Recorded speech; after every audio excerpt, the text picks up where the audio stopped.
va également enregistrer. Ah, il y en a qui marche pas, hein, ce truc. Pourquoi? Zoom n'est pas pris en charge par votre navigateur. Alors ça, c'est les personnes, ça c'est pas de mon ressort.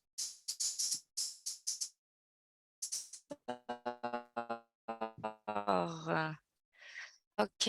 Ce qu'il nous dit dans la conversation: «Depuis 3 semaines, j'espère que ça va aller». J'avais justement prévu de voir un petit peu l'introduction autour de ce Covid. Savoir comment vous aviez vécu, alors pas le Covid, mais le fameux confinement. Si on remonte dans nos souvenirs, vous aviez peut-être pas prévu que je vous rappelle de mauvais souvenirs. Comment avez-vous vécu un petit peu? C'est différent? Ouais, les doigts dans le nez, Fred? Facile? Ah ouais, ouais, apéro tous les soirs, très bien. C'était les vacances. Non, très bien, ça c'est très bien. Très bien. C'est vrai? Ah ouais, Émotionnellement, toi, ça a été?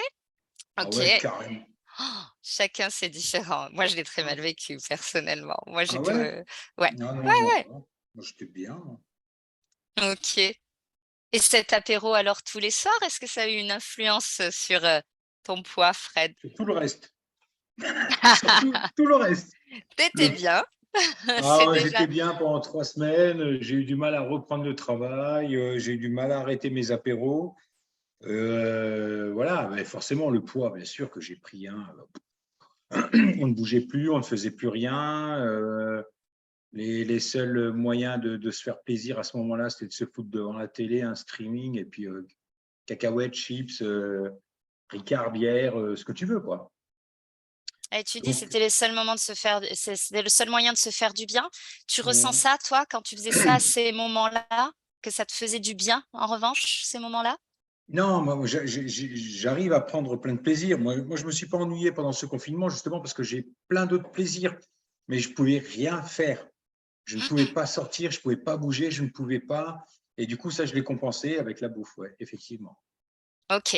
Mais des plaisirs, j'en avais plein, hein. Des trucs à la con, hein. Déjà certains bouquins, j'avais des formations en ligne, j'avais. Ouais, ennuyé, je ne me suis pas ennuyé, mais je me suis agacé de ne pas pouvoir sortir. D'accord. Et quand tu dis que le fait de ne pas pouvoir sortir, tu as compensé, c'est-à-dire que cet agacement s'est traduit pour pouvoir l'exorciser un peu par ces Oui, apéros dont tu parles. oui, Merci beaucoup. apéro visio avec Apérovisio, les amis, avec la famille et tout ça, vivement et puis voilà quoi. aussi. Ouais. Merci Fred pour ton honnêteté, pour ce témoignage, parce que, je vais pouvoir y rebondir à plusieurs moments. Ça a été pas mal ça, effectivement. Donc, autour de ce confinement, il y a des études sympas qui sont sorties, c'est pour ça que je partais de ça. Autour du confinement, vous savez qu'il y a eu, au premier confinement, une prise de poids moyenne par Français de 2,5 kilos. Donc c'est évidemment une moyenne. Là-dedans, il y a eu énormément de monde qui ont perdu énormément de poids parce que malheureusement, dans le comportement alimentaire, il y a beaucoup d'extrêmes et il y a quand on parle du trouble du comportement alimentaire, il y a bien évidemment aussi de nombreuses personnes qui souffrent, d'anorexie et où cela a été catastrophique pour ces personnes-là, cette période-là également. Donc, ce plus 2,5 est une moyenne où beaucoup ont beaucoup perdu, d'autres sont restés totalement stables et d'autres ont pris plus ou moins en quantité de poids. Ce qui m'intéressait de voir avec vous, c'est des récentes études qui sont sorties après, en prenant du recul, parce qu'un tel moment dans la vie, on a vécu quelque chose de totalement inhabituel, qu'on n'avait jamais vécu, qu'on n'imaginait certainement jamais vivre.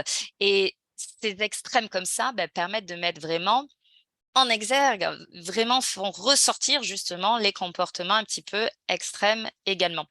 Et donc ça a permis un peu de voir différentes catégories de mangeurs et c'est la première fois qu'on pouvait autant faire une échelle, une grandeur à grande échelle comme ça, et distinguer différentes catégories, de mangeurs, ils appelaient cela. Donc je vais vous la montrer en visuel. Avant de vous la montrer, j'aimerais du coup vous en parler plus personnellement, vous raconter un peu ce qui a pu se passer autour de moi, pendant le confinement. Qu'est-ce que moi j'ai pu visualiser, voir et effectivement ça fera écho avec cette étude. Donc pendant le confinement, premier confinement, j'étais comme tout le monde, j'avais pas le droit de travailler. Je me suis retrouvée chez moi avec 2 enfants en bas âge, à me retrouver à apprendre à une petite fille de 6 ans l'année, très importante, l'apprentissage de la lecture, de l'écriture, et d'un coup on devient prof alors que c'est pas notre métier. C'était des choses assez compliquées et ce confinement, au bout de 2 semaines, quelque chose comme ça, j'avais pas mal de mes patientes qui m'appelaient et qui étaient assez en panique. Elles m'appelaient en me disant: «Oh, mais ça va être catastrophique, combien de temps ça va durer? Combien de poids je vais prendre dans ce confinement?» Parce que tous les jours, je fais des gâteaux avec mes enfants et je vais prendre du poids et on fait un apéro avec mon mari en fin de journée parce que les journées sont longues et ainsi de suite. Donc du coup, j'essayais évidemment de les rassurer, de les aider et puis en raccrochant forcément au bout d'un moment, je me suis dit: «Mais attends, qu'est-ce qui se passe toi, chez toi, depuis le début du confinement?» Parce qu'effectivement, moi aussi, je m'étais mis à faire, beaucoup de gâteaux, tous les jours. Faut pas se leurrer, on s'est quand même pas mal, ennuyés pour la plupart. On avait beaucoup moins de choses à faire et il fallait qu'on occupe le temps, notamment avec des enfants en bas âge. L'activité pâtisserie était quand même une activité très sympa, hein, donc c'était dur de s'enlever cette activité-là. Donc j'ai pris du recul et j'ai essayé de regarder un peu comment ça se passait dans ma famille. Donc effectivement, c'était généralement en début d'après-midi où on faisait ce gâteau. Et puis ça permettait avec des enfants de faire un peu des cours de façon déguisée, de demander à ton enfant: «Vas-y, lis-moi la recette et il faut combien de farine et combien d'œufs et va chercher les œufs» et donc ça permettait quand même de faire des apprentissages sympathiques. C'était un beau moment partagé que j'aimais vraiment beaucoup et puis après on faisait donc, cuire, ce gâteau et puis il sortait du four vers 4:30, 4:00, 4:30 dans ces eaux-là. C'était le moment où émotionnellement, personnellement, ça commençait à devenir difficile, ma journée. C'est-à-dire que le matin, on se levait, les enfants avaient des cours en ligne, il y avait des choses, il y avait des super émissions télé pour les enfants en fonction de l'âge des cours, donc on regardait ça, on leur faisait faire les cours. Donc le matin était assez bien rempli. Fin de matinée, on essayait de faire une petite heure de sport, sur, YouTube ou autre. Il y avait pas mal de visio qui s'étaient mis comme ça. On déjeunait. Début d'après-midi, on regardait un petit dessin animé, on faisait ce gâteau, on avait fait déjà 2 jeux de société et là, le temps commençait à devenir long quand même, faut être honnête. Au bout d'un moment, j'ai appelé le confinement un jour sans fin. Tous les jours, c'était la même journée qui recommençait, mon réveil sonnait, je me disais: «Oh non, encore un» et ça devenait de pire en pire. Et arrivé effectivement 4:30, là, le temps commençait à être long. Les jeux de société, on commençait à en avoir un petit peu marre. On regardait notre montre et ça devenait dur, on savait plus trop quoi faire. Et c'est là qu'il y a la bonne odeur du gâteau au chocolat qui sort du four. Alors là, il y avait ce goûter. Et si on regarde aussi des gens qui peuvent avoir des troubles du comportement alimentaire, parfois quand les émotions jouent dans notre alimentation, et honnêtement, ça nous arrive à tous, c'est quelque chose d'humain. Après, certains, ça devient vraiment pathologique, mais en tout cas, c'est humain, ça, soyez-en sûrs. Beaucoup de gens ont ça, on rentre d'une mauvaise journée de travail, on prend une bière, quelques cacahuètes, c'est quelque chose de totalement, humain. Ça devient pathologique quand on en a besoin tous les jours et plusieurs fois par jour. Mais si on regarde bien souvent, nos émotions, c'est pas le matin, c'est pas dans la matinée, c'est beaucoup plus en fin de journée. Exactement comme un enfant déjà tout petit décharge sa journée à ce moment-là. Donc les émotions, c'est souvent là. Et là, donc on avait ces émotions amplifiées par ce confinement et il y avait donc encore une fois ce gâteau. Mais moi, je trouvais que ce gâteau, il me faisait du bien. Déjà, ce moment de faire le gâteau avec mes enfants, ce moment de partage, c'est un moment que j'aimais. Ça, c'était une activité que je trouvais chouette. Et après, on se posait autour de la table, on prenait plaisir à prendre ce gâteau que l'on avait fait ensemble. C'était gustativement très, très bon. Il y avait plein d'odeurs. Ces odeurs de gâteau nous renvoient souvent à des émotions positives d'enfance, à notre grand-mère qui faisait un gâteau. Il y a beaucoup de choses autour de ça. Et finalement, j'analysais que c'était le moment le plus sympa de ma journée à cette période de confinement. Donc je me disais: «Attendez là, s'il vous plaît quoi, on vit vraiment un moment de bon, on va dire le mot, m'enlevez pas le seul moment qui est sympa de ma journée, juste c'est pas possible». Donc, il y avait effectivement ce gâteau. Je l'avoue, moi aussi, je fais partie de ces gens qui ont pris des apéros très régulièrement en fin de journée. Alors, au début, avec mon conjoint, c'était l'apéro à 19h, puis à 18h30, puis à 18h, il y en a qui hochent la tête, ça parle. Et puis Puis à après, des 9 fois, on heures, disait non, puis à 9 heures le matin au réveil. non, quand même pas. Mais D'accord. j'avoue qu'on s'est eu dit à 5h30, on fait l'apéro. C'est 17h30, c'est quand même un peu tôt. Bon, allez, on va faire encore un jeu de société pour tenir. Mais voilà, effectivement, tout ça était là pour répondre à beaucoup d'émotions. Et au niveau du poids, en tout cas, ça pouvait en fait ne pas poser problème. Et c'est ce qu'on a pu voir au travers de cette étude, que les gens ont réagi de façon différente à tout ça. Le comportement alimentaire de quasiment tout le monde a bougé. Et certains s'y sont naturellement adaptés sans se poser de questions et d'autres se sont posés énormément de questions et en ont été malades, s'en sont rendus malades de ce comportement alimentaire qui bougeait. Et donc, Fred, tu l'as dit, on a énormément moins bougé. Ça, c'était flagrant, vraiment, je l'ai vraiment ressenti. C'est-à-dire que ceux qui me suivent le savent, pour moi, l'histoire du poids, c'est l'écoute de la faim et de la satiété. Donc, à partir du moment où on arrive à écouter ces sensations de faim qui traduisent complètement notre besoin. Donc, si toute la journée, je bouge énormément, je fais énormément de sport, je dépense 4000 calories jour, j'aurai la faim pour 4000 calories jour. Je serai à satiété lorsque j'aurai atteint 4000 calories jour, que je les atteigne avec de la laitue ou avec une raclette. Donc juste, il me faut beaucoup plus de laitue pour atteindre 4000 calories que de raclette. Donc pour moi, c'est vraiment ça, l'histoire du poids. Et effectivement, confinement, premier des points, c'est que boum, la dépense énergétique a énormément chuté. Et il y a des gens qui, naturellement, savent s'y connecter. C'est des gens qui ont gardé quelque chose de très instinctif, on va le revoir. Du coup, ils ont moins faim et ils mangent moins. Et d'autres qui restent sur quelque chose d'assez visuel, on a des habitudes visuelles, des volumes qu'on l'on fait habituellement, et ouais, mais j'ai pas les mêmes dépenses. Et c'est là où du coup, il peut y avoir une prise de poids. Et donc, effectivement, en quelques jours, naturellement, moi, ce qui avait sauté, c'était mon petit déjeuner. Parce que nettement moins de dépenses par jour, mon corps a cherché à me faire comprendre, t'as pas besoin d'autant, ben tiens. Et évidemment, c'est fortement lié notre corps et notre psychisme, notre mental. Le petit déjeuner n'est pas quelque chose émotionnellement d'ultra important. D'autres vont vous dire, ah, j'ai vraiment le petit déjeuner le moment le plus important de ma journée. Très bien. Ce sera peut-être pas celui-là qui aura bougé. Et donc, moi, pas d'émotion autour de ça. Naturellement, ce petit déjeuner avait sauté. Repas du midi, une faim légère, je répondais à ma faim. Je savais que dans l'après-midi, il y allait avoir ce goûter. Donc, je n'avais pas besoin d'autant manger que quand je suis en cabinet et que je reçois jusqu'au soir et que je ne mange rien jusqu'au soir. Je savais que quelques heures après, j'allais prendre ce gâteau. Et ce gâteau, sur la table, qu'est-ce qu'il y avait? De la farine? Quelle est la différence si vous mangez du boulgour? Des œufs, du lait? Manger un œuf au plat, un yaourt? OK, il y a du sucre, mais sur un gâteau assez lambda, recette classique, on va être grand maximum à 200 grammes de sucre. Sur un moule traditionnel, on va faire 10 parts. Ça veut dire que sur une part, il y a 20 grammes de sucre. Sachez qu'un fruit, c'est 20 grammes de sucre, donc il n'y a pas vraiment de différence. Donc vraiment, sur la table, il n'y a que des bons produits. Pourquoi est-ce qu'une fois mis ensemble, cela poserait problème? Donc, il n'y a pas de souci avec ce gâteau. Attention, fait maison, hein.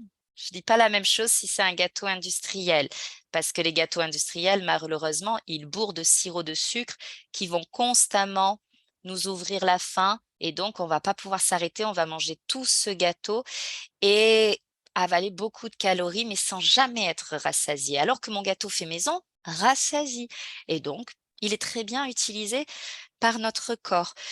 Donc il y avait cette prise alimentaire sur l'après-midi que d'habitude il n'y a pas.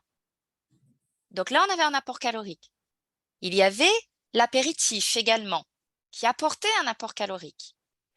Et finalement, en ayant pris cette prise alimentaire, mon repas du soir on a en toute logique nettement moins faim que si nous n'avons rien avalé depuis le midi et que nous avons été très actifs, bouger, marcher pour aller jusqu'au boulot et tout ça. Donc du coup, le soir, des sensations alimentaires bien moindres par rapport à d'habitude. Donc mon repas du soir était un complément additionnel. J'espère que vous voyez un petit peu ce que je dis. Et du coup, cet apport qui était plus concentré le soir, c'est faux de dire faut manger léger le soir, derrière on brûle pas, on dort. Faut bien voir que jamais notre corps s'arrête. Donc si je mange léger le soir, j'ai beaucoup plus faim le lendemain matin. Si je mange costaud le soir, j'ai moins faim le lendemain matin. Tout simplement, ça s'équilibre. C'est vraiment quelque chose en continu et c'est à chacun de nous de trouver le rythme qui nous correspond. Donc là, en ayant cet apport concentré à un moment, il continuait de me tenir, c'est de l'énergie, mon corps l'utilisait et le lendemain matin ne m'envoyait pas les sensations de faim parce qu'il continuait d'utiliser tout cet apport qui s'était mis là. Donc mon comportement alimentaire avait instantanément bougé et il répondait aux besoins de ce moment-là, à mes besoins à la fois biologiques de faim mais psychologiques du moment. Et j'aimerais vous montrer cette étude du coup, qui reprend effectivement ça.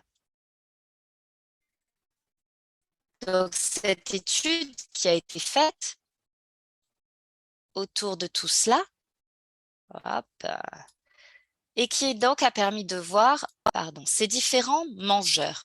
Donc, ces différents mangeurs, je vais prendre un petit focus.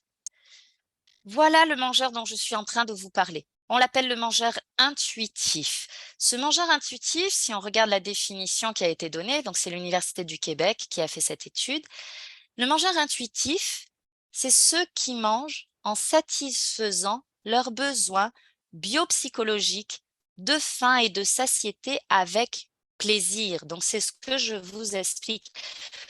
Les besoins biologiques, mais psychologiques également. Et la notion de plaisir est vraiment là, parce que ce plaisir, oui, il fait du bien.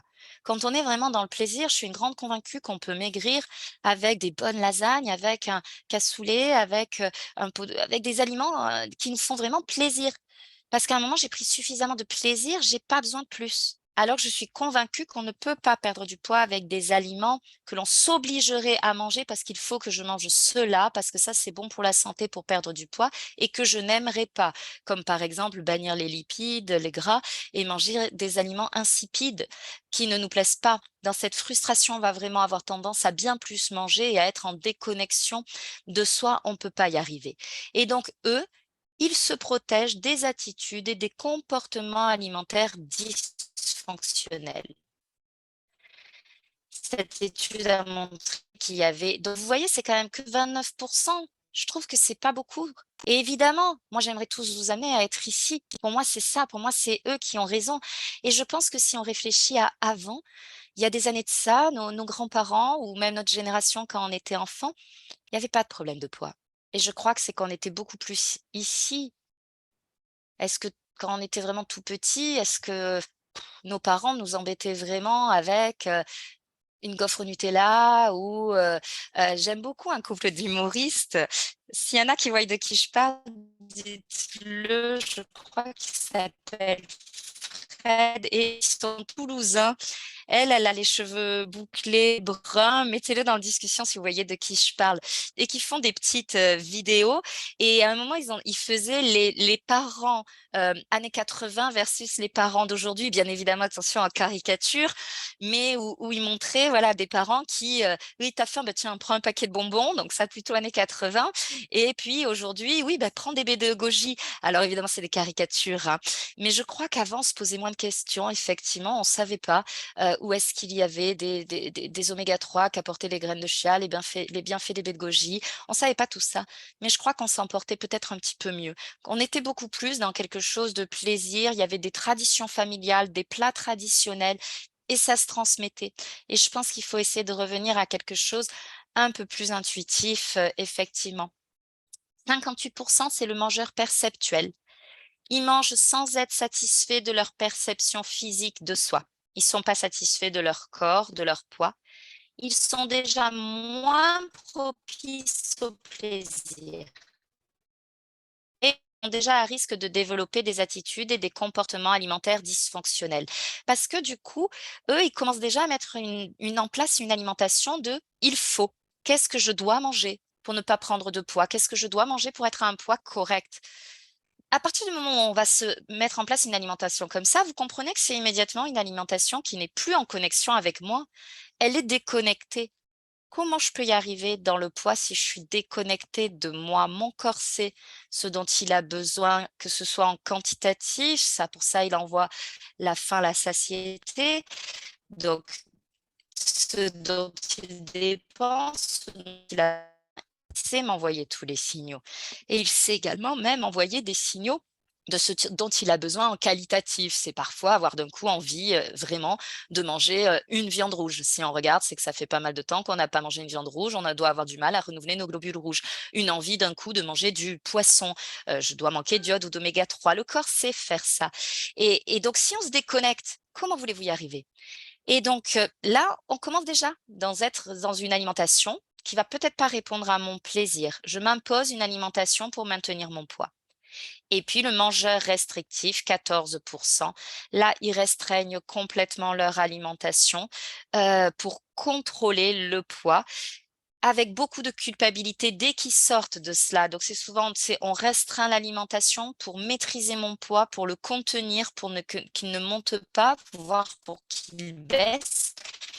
Mais on restreint tellement que le corps, il est bien plus fort que nous. S'il n'a pas ce qu'il veut, alors d'un coup, il va nous pousser dans la nourriture et on va commencer à développer des troubles du comportement alimentaire, dont une grande part, au départ, répond à des manifestations du corps, des besoins du corps et évidemment, tout l'émotionnel en est chamboulé. La culpabilité se rajoute et on va développer des troubles du comportement alimentaire. Donc voilà un petit peu les 3 types de mangeurs que l'on a pu voir dans ce confinement. Et évidemment, on a constaté que ceux qui n'avaient pas du tout bougé en poids, c'était eux, le mangeur intuitif, évidemment. Et donc ce mangeur intuitif, il a un poids qui est très stable. Pourquoi? Parce qu'il a vraiment garder ce côté instinctif que j'appelle un peu côté enfant. Si vous regardez un enfant, si vous regardez un bébé, comment il fait quand il a faim? Je veux dire, il n'a pas de montre, la notion de temps, de est-ce qu'on est matin, l'après-midi, c'est quelque chose qui vient très tard chez les enfants.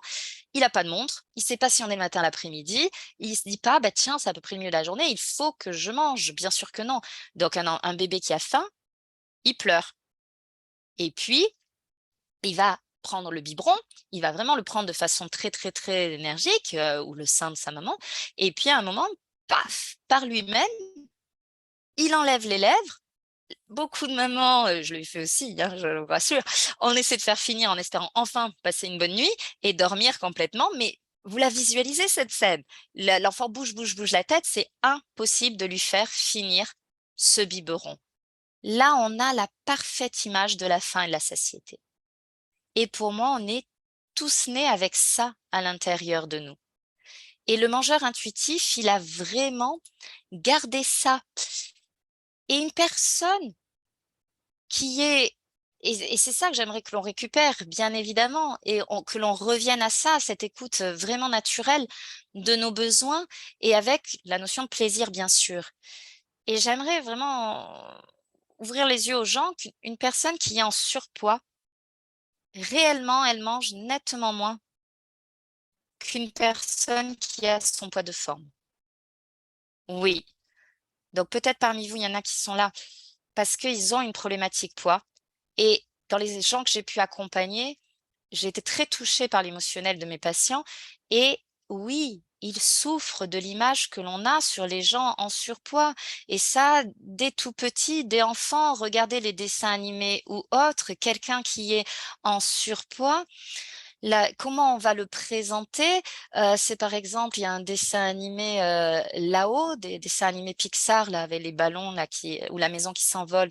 Donc un petit garçon qui est, scout, qui va au scout et c'est le seul qui n'a pas eu sa médaille parce que les scouts devaient vendre des cookies en porte-à-porte et puis, ben, cet enfant est en surpoids, donc il a mangé tous les cookies. Voilà comment quand même le dessin animé présente ça et de nombreux dessins animés, Astérix et Obélix. Obélix est présenté comme celui qui est toujours obsédé par la nourriture, qui mange 4 sangliers, ainsi de suite. Et les personnes en surpoids souffrent vraiment de cette image extrêmement négative, malheureusement, de gens qui n'ont pas de volonté ou autre, et c'est pas ça.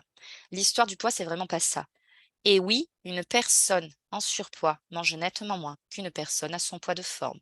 Ça, c'est une vérité. Donc, penser que ces gens-là mangent beaucoup, c'est totalement faux. C'est ne pas connaître cette problématique.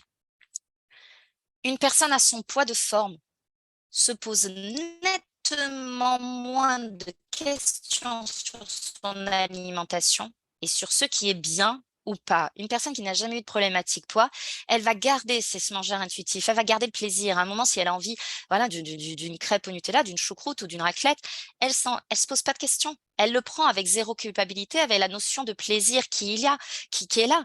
Alors, il y a évidemment d'autres choses à côté. C'est que cette personne-là, c'est également qu'elle est tellement connectée, comme depuis enfant, à cette faim. C'est que comme les enfants, essayer de faire manger un enfant qui n'a pas faim, c'est pas possible. Et il faut vraiment les laisser faire. Et cette personne, ça va être pareil.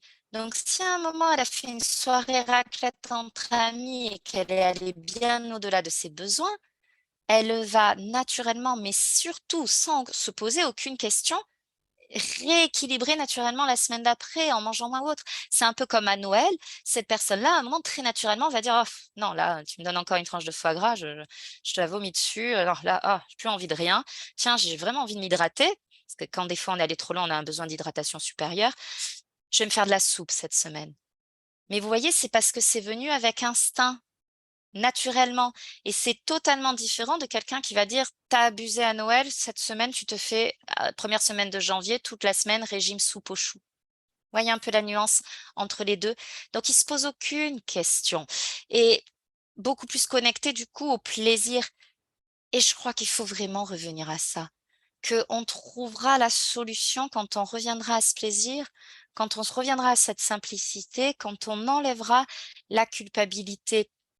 Alors, ça se fait pas aussi facilement, hein. On va voir ça, on va voir ça. Et stop à cette alimentation restrictive, vraiment. Stop à cette alimentation du contrôle, stop à tous ces régimes, à ces «tu dois manger ceci à telle heure comme ceci», c'est complètement de la déconnexion. Comment voulez-vous y arriver? Il y a vraiment aucun aliment qui ne fait grossir, aucun. Bien évidemment, il y en a aucun qui fait maigrir non plus. Donc, tout va être une question de ressenti, de fréquence, de quantité. Le plaisir, il est essentiel. Un cassoulet, une choucroute, un gâteau n'ont jamais fait grossir personne. Un apéro entre amis n'a jamais fait grossir personne. C'est la vie sociale. Encore heureux que l'on a ça, et même à cette période-là, les apéros visio, c'était vraiment très bien. Les gâteaux ne font pas grossir, une phrase que je sors souvent lorsque j'ai des interviews ou autres, elle me tient à cœur. Je suis une passionnée de pâtisserie. Ceux qui me suivent, j'ai sorti un livre de pâtisserie aux éditions Artémis. C'est vraiment, je suis passionnée par ça. Et c'est un message qui me tient à cœur. Alors attention, encore une fois, je répète, bien sûr que toute ma théorie est valable avec du fait maison. C'était peut-être ça la différence avec nos grands-parents ou autres, c'est que ils cuisinaient. Ça veut pas du tout dire cuisiner pendant 4 heures, faire des grands plats élaborés. Non, non, pas du tout. Mais un pot-au-feu, on met tout dans une grosse cocotte minute dans de l'eau, une salade composée de riz, avec des tomates, une boîte de thon, des dés de gruyère. Ça peut être très, très simple, mais voilà, c'est surtout ce qu'il faut bannir, ça, la seule chose à bannir, c'est l'industriel, parce que l'industriel vraiment bourre de sirop de sucre, de choses qui vont nous ouvrir, nous ouvrir, nous ouvrir constamment la faim. Exemple sur les gâteaux, ça m'arrive d'acheter un célèbre marbré là, comme ça, je ne citerai pas la marque, quand mes enfants invitent à un moment des copains, j'ai pas eu le temps, j'ai du boulot, bon allez, je passe à la supérette à côté et j'achète, ça. Essayez de vous visualiser. Je vous assure que personnellement, je suis capable de manger les 3/4 de ce marbré, sans aucune difficulté. Et en bouche, j'ai vraiment en texture, j'ai l'impression d'avoir avalé un nuage. Bon, en calories, c'est pas un nuage, je vous le garantis, et j'ai toujours faim. Je crois vraiment que c'est l'objectif de l'industriel. Je crois qu'on se fait manipuler, je crois que l'objectif de l'industriel, c'est je crois qu'ils savent ce qu'ils font et leur objectif, c'est qu'en un coup, on finisse ce gâteau pour qu'on rachète un autre gâteau, pour le lendemain et que l'on continue et que l'on mange toujours plus. Donc vraiment, l'industriel est à bannir. Aujourd'hui, en revanche, tout de même, l'industriel l'a compris, ils sont en perte de chiffre d'affaires. Donc, on comprend également qu'aujourd'hui, il y a des nouvelles générations, on bosse tous énormément, on a tous très peu de temps. Alors, on veut trouver des choses faciles, on veut trouver des choses faites, mais des choses de qualité, alors qu'avant, on n'avait pas cette notion-là.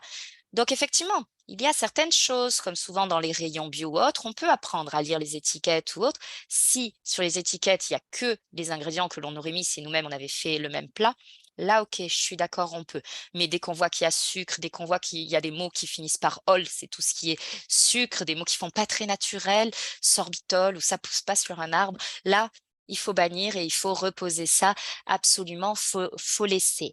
Mais sinon, renouons, reconnectons-nous avec ce plaisir. Alors pourquoi je me suis lancée aujourd'hui, je fais aussi beaucoup de formations parce que je suis une grande sensible, une grande émotionnelle et j'ai été très sensible aux émotions de mes patients en cabinet qui vraiment, je suis convaincue que beaucoup ont pris du poids et que ce n'est absolument pas leur faute.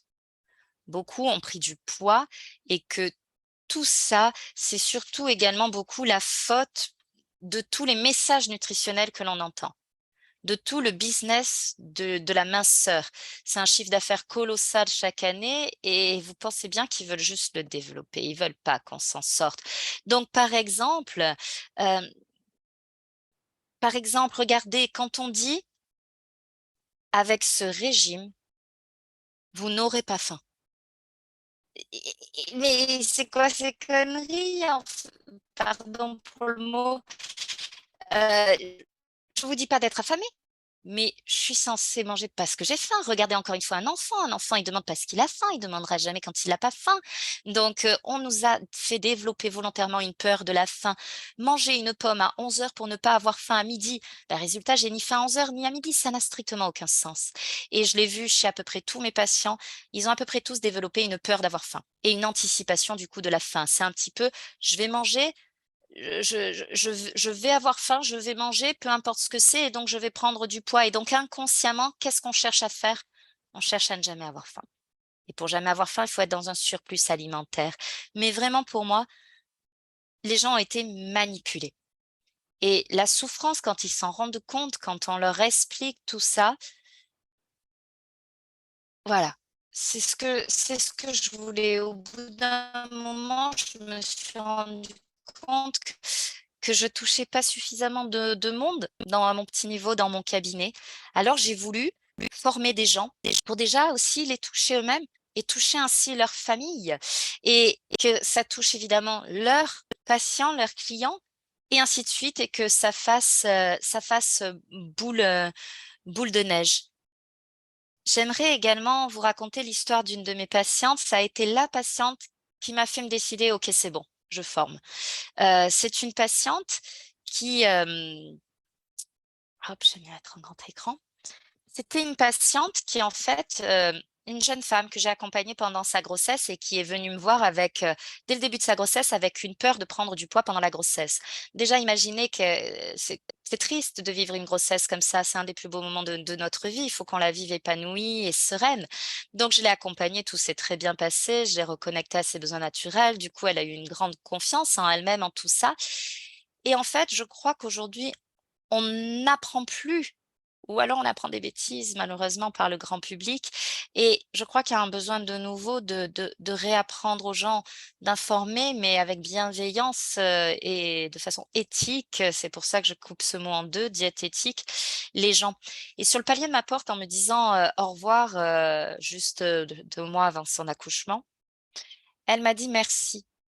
Merci parce que grâce à vous, je ne serai pas la même maman avec cet enfant que si je n'avais pas eu cet accompagnement». Parce que si elle n'avait pas eu cet accompagnement, elle était vraiment pour elle-même dans un contrôle, dans la restriction, donc dans une totale incompréhension de ce qu'était le poids, l'alimentation. Et là, elle s'était vraiment reconnectée. Il y avait plus de restrictions, alimentation, plaisir. Son poids allait très bien et donc c'est marrant parce que la veille, jamais rien n'arrive par hasard, j'en suis convaincue. La veille, j'étais en train d'écrire un livre sur les besoins de l'enfant. Cherchez pas, il est toujours pas sorti. Je suis un peu longue à écrire. Un jour, il sortira. Je tiens à sortir ce livre parce qu'on voit les enfants comme des mini-nous et c'est pas des mini-nous. Ils ont pas les mêmes besoins et donc il y a beaucoup d'erreurs qui sont faites. Et je me posais cette question. Je me dis à quel moment je dois recevoir en consultation un enfant? Pour moi, amener un enfant voir une diététicienne est la pire des choses à faire. C'est ancré dans sa tête: «Maman trouve que j'ai un problème de poids et c'est catastrophique». Donc je suis pas à l'aise avec ça.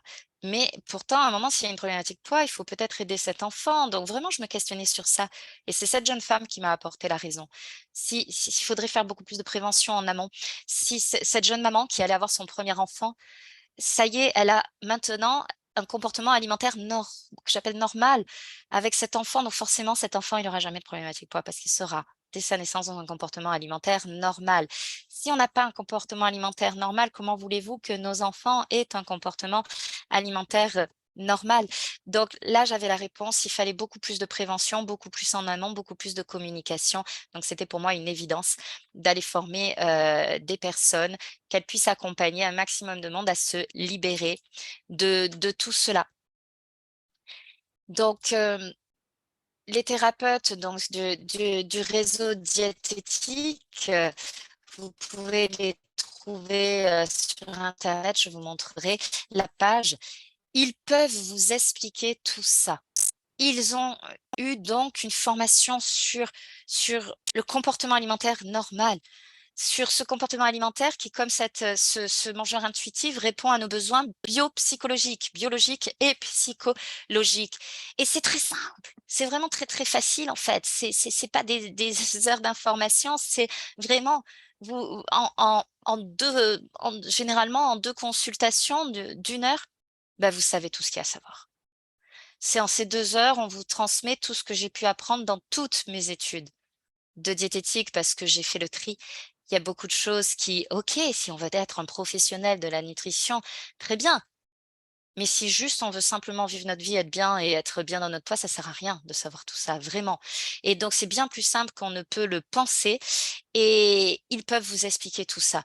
Et quand on mange, notre corps nous envoie des milliers de signes. Regardez par exemple la fameuse baguette de pain quand on sort du boulot, qu'on a faim, si on s'arrête à la boulangerie et qu'on achète une baguette. J'aimerais bien que vous essayiez de visualiser cette scène. Et puis qu'en plus elle est chaude, la baguette. Il y en a qui sourient là, ça part là du monde. On peut pas s'arrêter. Et quand même, on le dit à peu près tous, donc si on le dit tous, c'est quand même pas qu'on a tous problème d'ordre psychologique avec la nourriture. C'est qu'il y a des réels faits biologiques à ça. Et ça, on est simplement que tous les thérapeutes diététiques sont capables de vous l'expliquer très simplement. Et alors que vous voyez, si on arrive à rentrer avec la baguette à la maison et qu'on mange un morceau de pain, un morceau de fromage, bah là, ça nous nourrit dans notre corps. Voilà. Donc il y a plein de juste quelques petits exemples comme ça. Et c'est tout ce qu'il y a à savoir. Voilà. Et après, de bien ressentir tous ces effets-là dans le corps, ils sont capables de tout vous expliquer parce que soit des fois, on mange, on mange, on mange et vous voyez qu'on a toujours faim. On a beau manger, on a toujours faim. Donc on n'est jamais rassasié, c'est qu'en fait le corps peut pas le transformer en énergie. C'est ça pourquoi on est censé manger, si on oublie la notion de plaisir, d'émotionnel et tout ça. Et puis alors que juste 2 petits ajustements, mais surtout c'est pas en vous disant: «Il faut que vous fassiez ça». Non, c'est en vous donnant les exemples concrets pour que vous les ressentiez, que vous soyez capable de dire: «Mais ouais, mais effectivement quand je mange ça, mais j'ai la patate, j'ai l'énergie, je me sens vachement bien, je suis bien dans mon corps». Le jour où vous arrivez à dire ça, c'est gagné. Donc ils sont capables de vous expliquer tout ça parce que vraiment pour moi, je crois que tout le monde sur cette terre ou du moins dans notre société française devrait être aujourd'hui formé à de la diète, mais attention, de la diète éthique. Parce que malheureusement, on est en train de faire une catastrophe au niveau national. Je suis maman, moi également, d'enfants à l'école primaire. Et dans les propres livres de l'éducation nationale, mes enfants ont eu à remplir des tableaux avec des colonnes bien, pas bien. Ils devaient mettre tous les aliments bien dans la colonne bien et les aliments pas bien dans la colonne pas bien. Donc, on se retrouvait dans la colonne bien avec de la laitue, des carottes et puis tout le reste, c'était dans la colonne pas bien. Plus aucun plaisir, plus rien. Et on apprend ça déjà à des enfants. Donc, c'est leur, voilà. Je crois que vraiment, il faut former le maximum de monde à cette diète éthique. Et donc, ils vous transmettent ça pour enfin vous libérer de tout ce que l'on peut entendre. Un accompagnement avec des thérapeutes diététiques, je peux vous garantir qu'il n'y a strictement aucun jugement. Parce qu'on est tous bien conscients de qu'est-ce qu'il y a derrière un comportement alimentaire. Comme on est tous conscients que l'on est tous humains, comme je vous garantis que ça nous arrive à tous de rentrer et à un moment de défoncer un paquet de biscuits ou de boire une bière parce qu'on a passé une sale journée. Et ça on ne cherchera pas forcément d'ailleurs à vous enlever ça, parce que ça c'est humain. Et si on enlève l'humain, on va péter un plomb à un moment donné sur autre chose. Donc la différence entre l'humain et le pathologique, c'est humain, voilà, c'est ouais, quand j'ai mes règles, j'ai envie de sucre, ça c'est juste normal, c'est une fois de temps en temps. Il y a plein de choses comme ça qui sont de l'ordre de l'humain et ça devient pathologique quand c'est tous les jours, plusieurs fois par jour et que les émotions sont tellement importantes qu'elles m'amènent constamment, constamment, constamment de la nourriture. Là, bien évidemment, ça n'ira pas. Mais on va vraiment distinguer les deux pour enlever tout le pathologique, mais laisser l'humain. Il n'y a pas d'interdit, c'est des apprentissages donc voilà, à transmettre. C'est de l'éducation comme je vous dis et on peut, grâce à l'hypnose et grâce aussi à la compréhension de ce que c'est, se reconnecter à nos sensations naturelles. Nos sensations naturelles, encore une fois, c'est cette faim et cette satiété, on les avait quand on est né. Et donc, en fait, c'est toujours quelque part à l'intérieur de nous. Je ne sais pas si certains d'entre vous ont déjà vu des hypnothérapeutes ou même un psychologue ou autre. Des fois, d'un coup, dans des thérapies hautes, il y a quelque chose. Ou même quand on parle avec des amis, quelqu'un nous raconte une anecdote et on se dit: «Oh pétard, mais je me souviens ça quand j'étais jeune» ou donc dans peu importe le sujet, on va se souvenir d'un vieux truc. «Oh là là, c'est marrant, j'avais complètement oublié ça». Tout ça pour vous dire qu'en nous, il y a tout.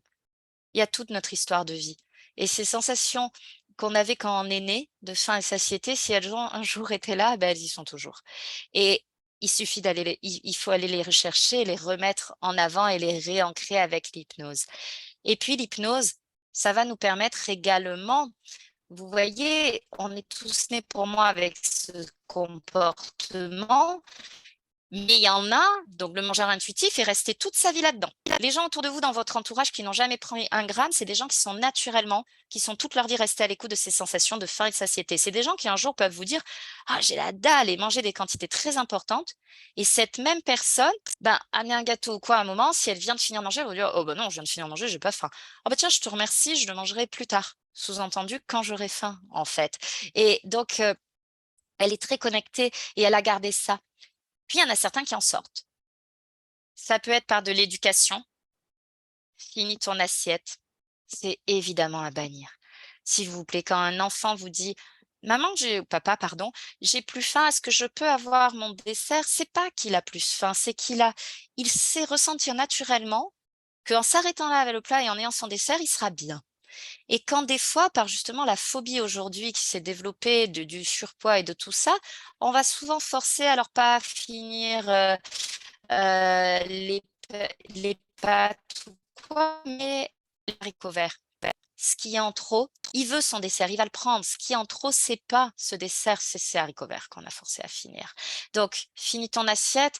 Ça, le nombre de patients que je reçois qui me disent: «Quand j'étais enfant, j'étais même très maigre», ça je l'ai beaucoup. J'en avais encore 2 aujourd'hui, qui m'ont dit: «On m'a donné des médicaments pour m'ouvrir la faim» et on les a en cabinet aujourd'hui pour du surpoids.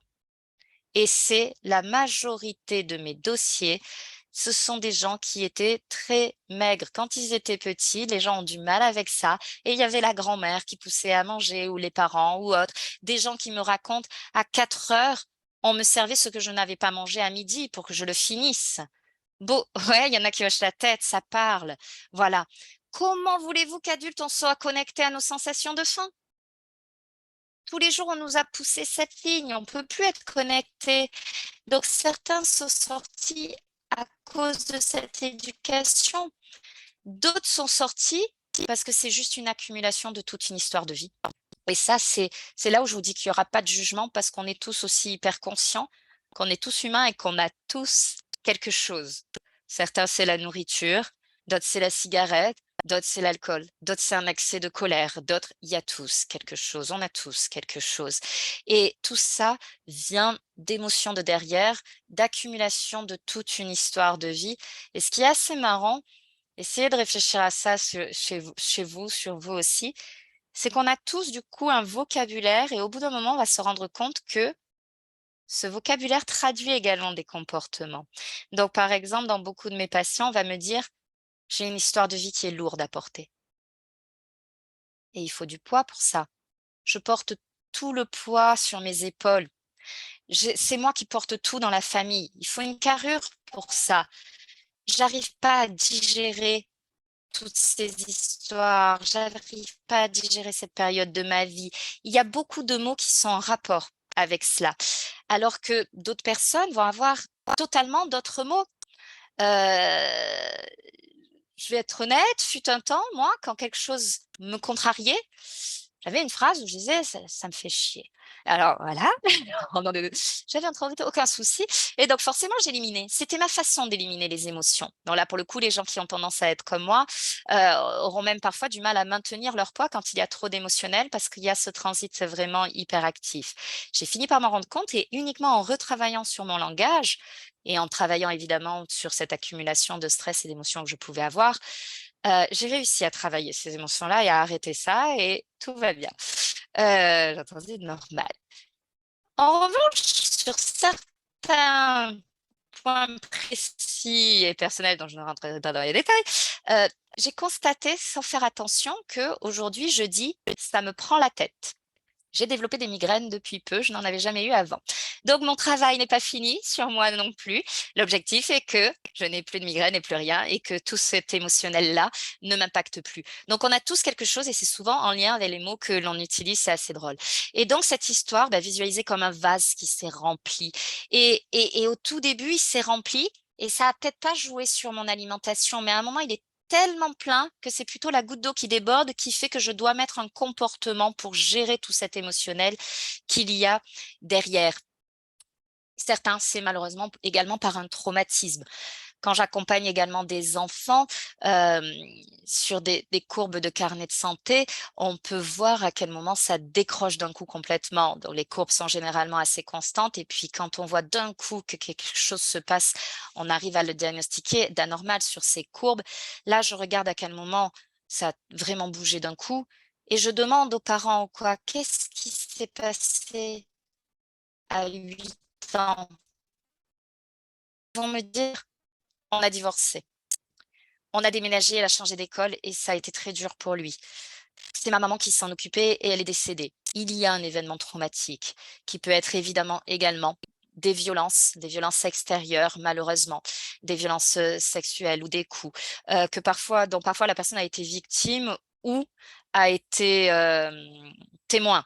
Donc, des enfants qui ont pu voir des parents également, donc j'ai dans mes patients adultes et ben, des adultes qui ont été enfants et qui pouvaient voir de leurs parents avoir entre eux des comportements violents et l'enfant s'est protégé comme ceci. Et il faut couper ce que j'appelle la chaîne émotionnelle. Hop, je vais voir, il y a quelques bruits. Attendez, il y en a qui fait qui il y a du bruit. Si jamais on peut, hop, voir de couper les micros pour pas trop gêner. Alors attendez, je vais essayer de trouver qui c'est. Moi, ça doit m'apparaître. Tac, là. Voilà. Donc c'est ce qu'on appelle la chaîne, émotionnelle. C'est ce que je vous dis, c'est ce vase qui s'est rempli. Donc à un moment, tout comportement, c'est comme ça. C'est que ce soit la colère ou, il y a beaucoup de comportements où c'est ça. C'est un moment, il y a une émotion. J'ai une émotion en moi qui a fait que j'ai mis en place un comportement adaptatif. Un chien aboie, j'en ai peur, je sursaute au début. Mais si vraiment j'ai peur des chiens, quand j'en croise un dans la rue, je change de trottoir, ainsi de suite. Et ce comportement, il va évoluer, il va augmenter et venir petit à petit. Et Vous voyez, j'aime bien faire, hop, un petit schéma pour vous faire comprendre.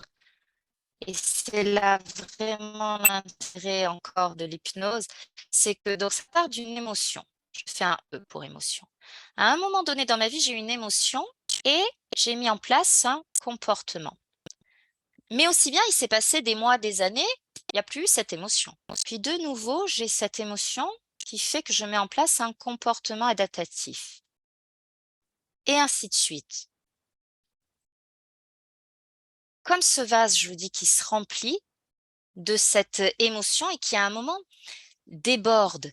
Et on est vraiment sur la même émotion pour un comportement donné.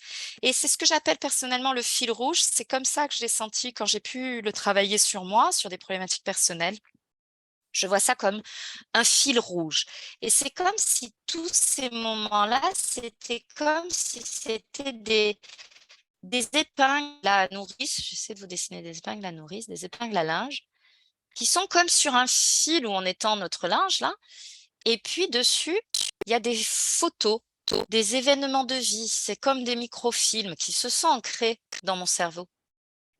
Et puis là, arrivé ici, au jour d'aujourd'hui, souvent on va dire, mais enfin, donc on a ce comportement qui, à force d'accumulation, le cerveau, lui, il a fait le lien. Et quand il y a même un millième ici de l'émotion qu'il y avait là, au niveau conscient, je me rends pas du tout compte même que j'ai cette émotion, mais le cerveau l'a tellement lié ça devient un comportement totalement réflexe. Et je dirais comportement disproportionné. Vous voyez, c'est quelque chose, je pense qu'on peut pas mal, beaucoup d'entre nous ressentir, c'est sur ça que moi je l'avais eu travaillé, sur un moment un excès de colère. Vous voyez, quand des fois tout va bien, il se passe quelque chose, on discute avec quelqu'un, et d'un coup on sent une vague qui monte en nous et on a envie de défoncer la personne en face de nous, de lui gueuler dessus, et puis on capte que c'est totalement disproportionnel. Il s'est quasiment rien passé. Pourquoi je réagis comme ça, quoi?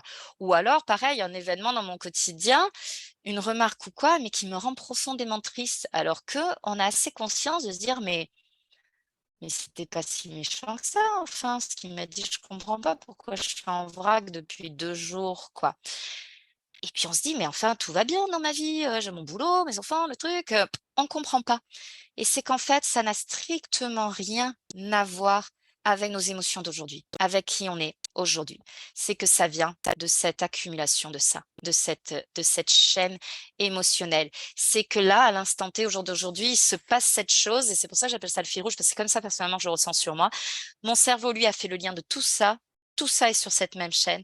Et d'un coup, il va tirer sur ce fil, bam, on se le mange là dans la tête, on se mange la dizaine de scènes qu'il peut y avoir en lien. C'est beaucoup trop et d'un coup, il faut que ça s'exprime et c'est là que le comportement, c'est vraiment ce côté disproportion.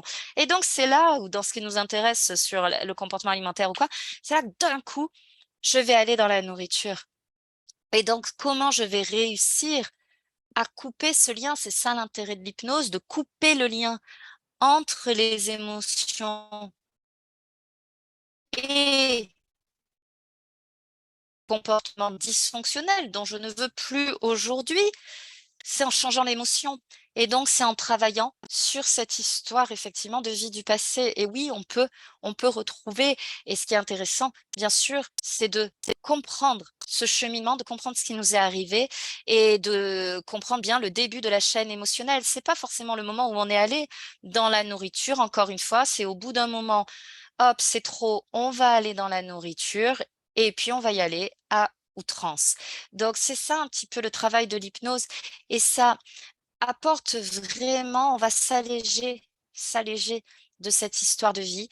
On va couper toutes ces émotions-là. C'est incroyablement libérateur. Ça fait incroyablement du bien. Et puis, on va retrouver ces sensations instinctives naturelles qui étaient en nous. On va les remettre vraiment en pole position, les réancrer pour qu'elles soient vraiment là et qu'elles nous guident au quotidien. Et l'objectif, c'est vraiment qu'il n'y ait plus jamais de questions sur notre alimentation, que ce soit comme ce fameux mangeur ici, qu'on revienne à ce mangeur intuitif, Donc, voilà un petit peu dont je voulais vous parler, ce que je voulais vous présenter. Il y a ici parmi nous quelques-uns des thérapeutes diététiques d'ailleurs. Il y a Alicia. Alicia, tu accompagnes, dis-nous un petit peu où est-ce que tu accompagnes. Bonjour Alicia. Bonjour. Alors moi j'accompagne à Metz, dans À la ville de Metz. Metz. Ouais. Très bien. Est-ce que tu pourrais nous dire, Alicia, qu'est-ce que ça t'avait apporté, toi, personnellement, cette formation? Moi, tout. Un complet changement en fait. Un complet changement. J'ai ouvert les yeux sur pas mal de choses, que ce soit sur mon alimentation ou celle que j'imposais à mes enfants aussi. Et une libération déjà par rapport à tout ça et par rapport à mon surpoids moi personnel, où j'étais constamment dans le contrôle et plus du tout dans le plaisir, mais alors vraiment plus du tout. Je regardais vraiment tout ce que je mangeais et je perdais pas un gramme, bien évidemment. Et il est vrai que là, alors là, je suis en période de test. Je teste énormément tout ce dont on a parlé dans la formation. Je me teste en fait. Je mange trop, je mange pas assez, je mange quand j'ai pas faim, je mange que quand j'ai faim. Et je vois la différence. La différence, elle est énorme. Et par rapport à mes enfants également, du coup, je me suis mise à faire énormément de cuisine maison. Et bizarrement, ils ne reviennent pas toutes les 10 minutes en me disant j'ai faim. Ils mangent, là, leur goûter à l'école, par exemple, ils ne rentrent plus en me disant ah, mais j'ai faim. Et Donc, ouais. ça, j'ai vu une grosse différence là-dessus. Et mon conjoint également. Donc on avance et c'est génial et c'est vraiment pour ça que, comme tu le dis dans les formations, et tout le monde devrait connaître ça. Mm. Il y a deux choses, moi, je trouve aussi que tout le monde devrait connaître. C'est à la fois ça, la diététique, à la fois également l'hypnose est pour moi une technique tellement magnifique où en un, et comme Alicia, tu es en train de dire, tu t'es formée, ça t'a déjà aidé toi personnellement. Et donc, en le vivant comme ça et en se rendant compte de tout ce cheminement en plus, bien évidemment que tu peux ensuite accompagner à merveille tes clients. Et de la même manière, quand moi, je me suis formée à l'hypnose, ça m'a tellement apporté dans ma vie personnelle.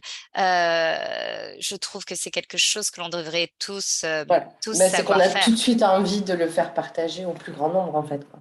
Ouais, ouais, de Et pouvoir à ce point se déculpabiliser les gens, libérer. surtout. Mm, totalement. Totalement. Merci beaucoup, Merci Alicia. à toi. Merci pour tes posts aussi. Vous pouvez la trouver, Alicia, sur Facebook et elle met en photo souvent ces beaux, jolis plats que tu fais. Vous verrez que c'est très simple. C'est une jolie petite Ah oui, quiche. il n'y a rien C'est de... ton hamburger l'autre jour. Oui, c'est diététique, le hamburger. Et ça fait plaisir de retrouver ce plaisir dans tes assiettes et dans tout ce que tu fais. Bravo, Alicia. Merci. Cynthia, t'es là? Cynthia Ménard. Elle est partie, Cynthia? Je te vois. Ah, Cynthia est également une thérapeute qui vous accompagne. J'aurais bien aimé qu'elle vous raconte quelques anecdotes de ses patients qu'elle peut... hop. Doriane, t'es par là, Doriane? Tu m'entends? Oui, je suis là. Je ne peux Ah, pas mettre la caméra parce que ok, ma connexion n'est pas top. d'accord. Doriane, rappelle-nous, tu accompagnes dans quelle région? Alors, moi, je suis dans le Gard. Je suis pas loin de chez toi. Je suis à Calvisson et Marguerite. Très bien. Voilà. Donc, effectivement, super. Moi, j'ai fait la formation au mois de juin. Donc, que j'ai mise en place aussi pour moi, parce que j'aime bien justement pouvoir effectivement expliquer, quand tu expliques aux patients, aux clients, effectivement ce que tu fais, et puis de l'avoir vécu toi-même, parce que c'est vrai que qu'est-ce que c'est plus simple, parce qu'on peut effectivement mieux le vivre et mieux l'expliquer. Je trouve qu'on transmet pas mal quand on a effectivement vécu et qu'on vit, parce que je continue à le faire. Je me suis délestée de plusieurs kilos, j'ai perdu des centimètres. Alors, ma recherche n'était pas celle-là parce que je n'ai jamais fait de régime, j'ai jamais fait, mais effectivement, la compréhension du fonctionnement du corps, mais c'est super. Oh, Et j'espère aucune bien voir. privation. Je fais toujours mon apéro dînatoire du samedi soir. Voilà, on va au restaurant et pourtant, voilà, j'ai sorti mes fringues d'hiver là, enfin automne-hiver. Et aux surprises, combien de choses me sont trop grandes et combien de choses je peux remettre sans qu'elles me serrent.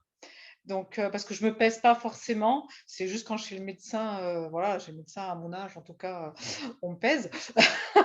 Donc, voilà, c'est là où je vois que j'ai perdu et vraiment sans frustration. Voilà, à aucun moment je me sens frustrée et c'est vraiment super. Et pour les Super. patients, c'est Ouais, pareil, ils perdent vraiment, et ça, c'est super. Et en plus, ils le disent. Et vraiment, la chose qui interpelle, quand tu dis vraiment ce qu'on voit, et aujourd'hui, parce qu'on est dans l'abondance de tout, on peut faire Noël tous les jours, hein, parce qu'on peut tout acheter à prix bas, mais bien sûr de mauvaise qualité, certainement sur beaucoup de produits. Mais ce qui est impressionnant, c'est le fait, effectivement, de se rendre compte qu'on n'a pas, en tout cas quand il y a encore le buffet, quand il y a encore effectivement du stock, on n'a pas beaucoup faim, en fait. On se rend compte qu'effectivement, on mange trop. Et ça, c'est quand même, moi, ça a été la plus grande révélation, de me dire, waouh, mais en fait, là, j'ai déjà plus faim si je m'écoute. C'est revenir à une confiance de soi, à une C'est écoute. ça. C'est vous tous Oh, qui avez la solution. Elle ne peut pas venir de l'extérieur, vous l'avez. c'est ça. Et donc, après, on arrive plus ou moins facilement, attention bien sûr, hein, à se réécouter. Et s'il y a des difficultés à se réécouter, c'est bien évidemment là tout l'intérêt de l'hypnose, parce que ça veut dire qu'il y a beaucoup d'émotionnel Émotionnel. derrière. Et des fois, il y en a effectivement où, en fait, on va même pas sur l'hypnose, parce que juste en transmettant la compréhension, finalement, c'est qu'il restait juste dans quelque chose de très, très systématique, très extérieur, très je dois. Et puis en fait, oh, eh ben, tout se repasse bien, tout le papa. Et puis finalement, finalement, on fait jamais d'hypnose parce qu'en fait, il y en avait pas besoin, uniquement par le passage. Donc, ça va beaucoup dépendre, voilà, de l'émotionnel qu'il y a ou pas derrière. Cynthia?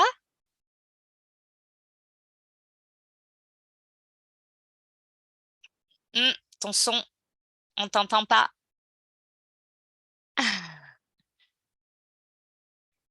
Et pendant que Cynthia cherche son son, moi j'aimerais également vous dire, voilà, dans cette recherche d'histoire derrière, eh ben, tout le monde est différent. Tout patient est différent, tout le monde a son histoire. Donc, on ne peut pas avoir une baguette magique en disant quelque chose de tout fait. Donc, c'est évidemment, on vous accompagne, que je te rends la parole, et pour s'adapter à l'histoire de vie de chacun. Et ça, en hypnose, voilà, elle ressort. Les émotions de chacun sont différentes, qui vont en lien dans l'alimentation, et on va décortiquer ça et résoudre ça pour vous en libérer. Ouais. Alors, Cynthia, Vous m'entendez? C'est ouais. bon? Super. Est-ce que tu peux me repréciser la question? Parce que j'ai entendu du coup Dorian intervenir, donc Ah, j'ai j'aimerais zappé, bien j'ai si pas. jamais tu avais un petit témoignage sur ce que ça peut apporter à tes clients, que ce soit le Oui, côté diététique ou attention, que ce soit le côté hypnose. Si tu as une jolie oui. anecdote d'une personne qui se révèle, qui se retrouve, c'est avec grand plaisir d'écouter ces petites histoires-là. Alors la formation pour moi est encore assez fraîche, donc je suis pas sur la fin, je dirais, d'un accompagnement, mais j'ai fait tout de suite après. En fait, j'avais des demandes de poids et j'ai proposé aux personnes d'attendre d'avoir fini le cursus pour démarrer complètement ça. Et donc, j'ai déjà eu quelques deuxièmes séances déjà. Et effectivement, très souvent, c'est simplement le fait de dire, ah mais oui, en fait, quand est-ce que j'ai eu faim la dernière fois? Et finalement, j'en souviens pas parce que j'ai mangé par automatisme, comme tu disais, un peu comme ça, parce qu'il est l'heure ou parce que j'ai envie de manger un truc. Mais voilà, et comme disait Dorian, effectivement, à titre personnel aussi, c'est une révélation de se reconnecter à ça, à soi. C'est-à-dire que je ne prends plus de petit déjeuner chez moi avant de partir.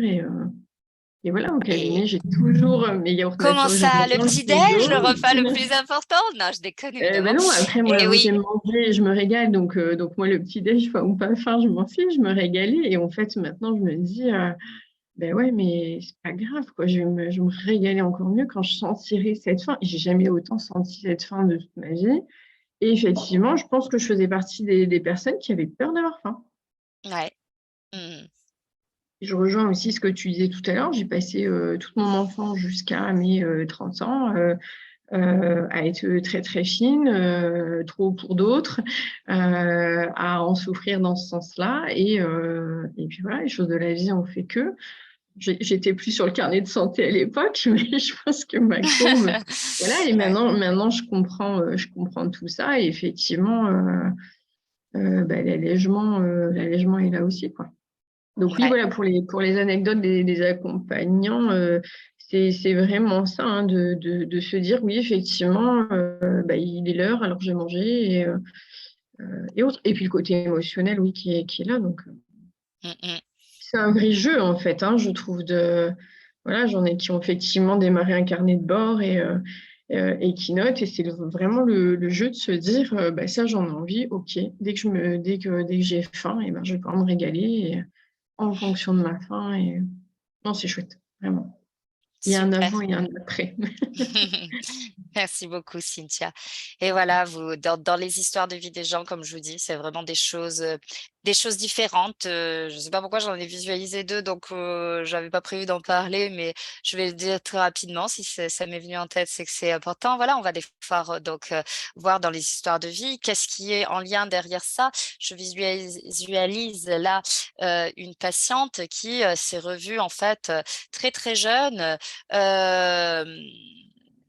Très, très jeune et pardon, je me suis perdue.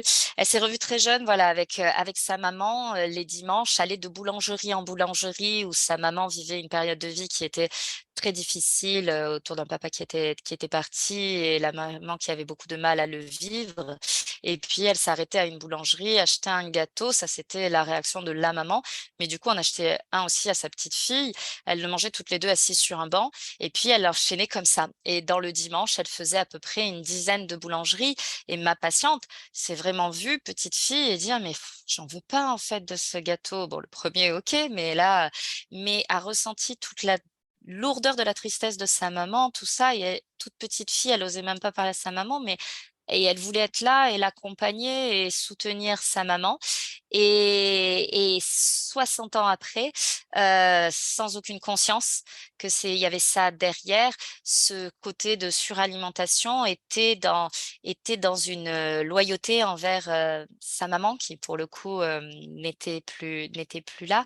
Alors voilà, il y a eu un bel échange sous hypnose avec sa maman, travailler sur cette loyauté, travailler sur ce détachement et immédiatement, cette patiente qui avait une très, très, très, très forte addiction quotidienne au sucre, non, bien sûr, à continuer à manger avec plaisir des gâteaux, mais avec quelque chose de plaisir normal, cohérent dans une alimentation qui nous fait du bien.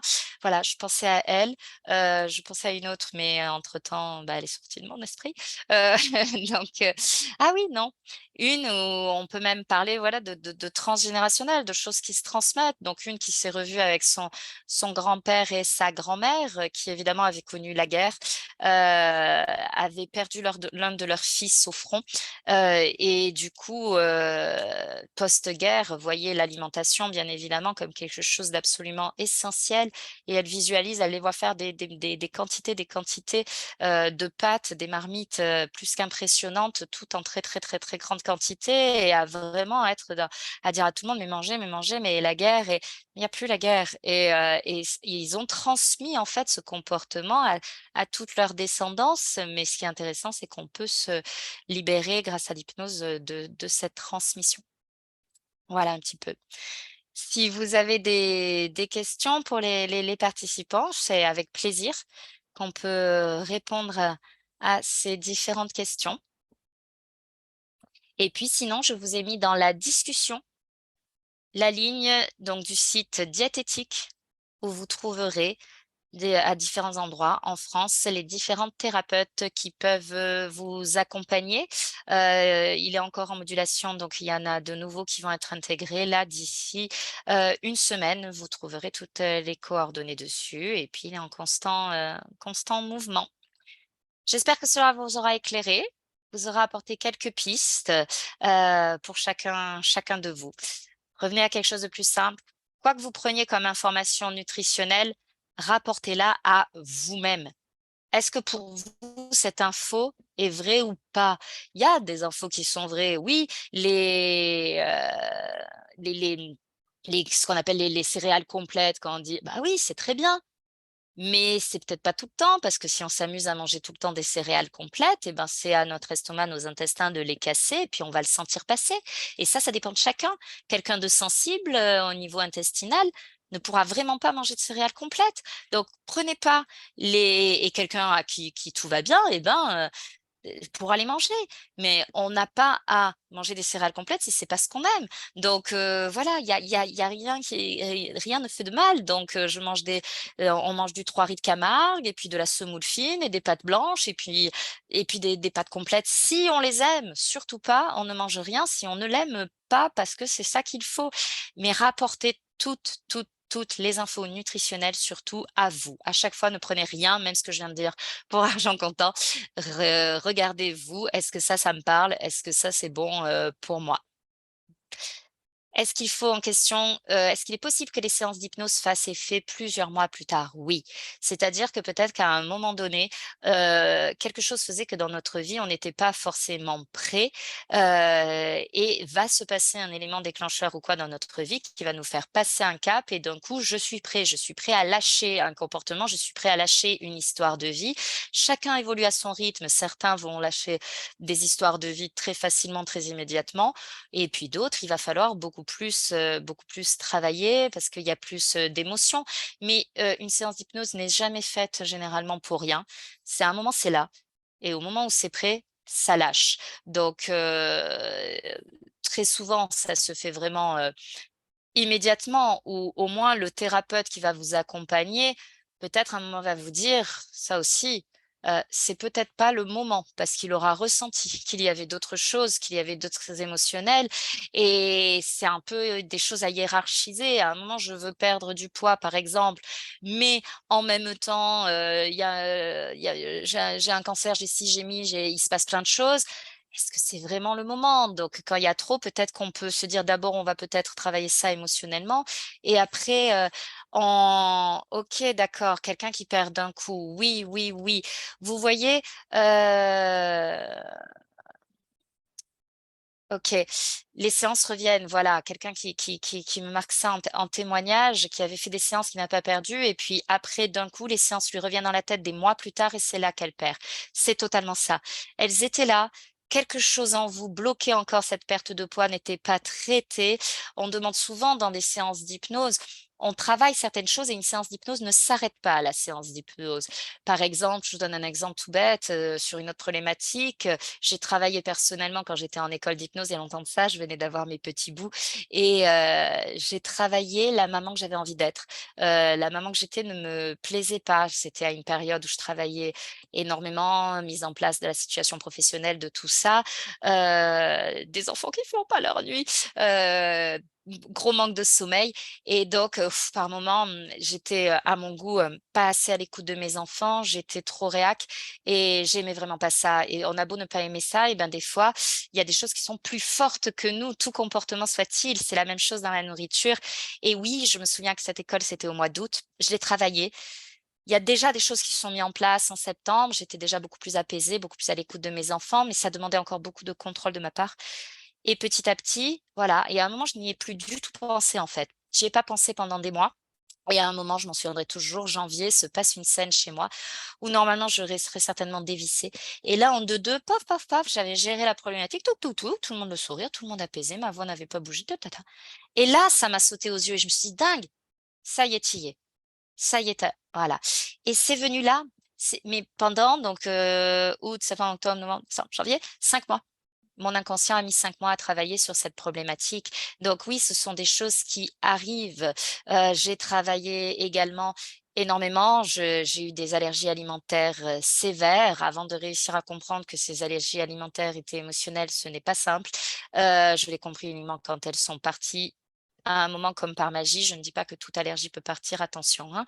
Voilà, mais elle est partie d'un coup parce que oui, il s'est passé des choses, dans ma vie. Ça m'a permis de décortiquer pourquoi l'allergie s'était mise en place. Il y avait des émotions derrière Et elle en est partie quand je suis complètement sortie de cette problématique émotionnelle. Sans que je n'ai travaillé sur l'allergie, j'ai travaillé sur la problématique émotionnelle. Je n'avais pas compris que les 2 étaient en lien et ça fait des années que je travaille sur ça et il m'a fallu des années et puis, je suis enfin sortie de cette problématique d'allergie alimentaire et je peux donc de nouveau manger une raclette et c'est un sacré bonheur. Ma petite fille également, alors qu'elle n'a pas travaillé sur elle, mais elle aussi était allergique. Elle est sortie de son allergie la même semaine que moi et puis on en est à notre 5e raclette parce qu'on redécouvre le fromage vu que nous étions allergiques aux protéines de lait.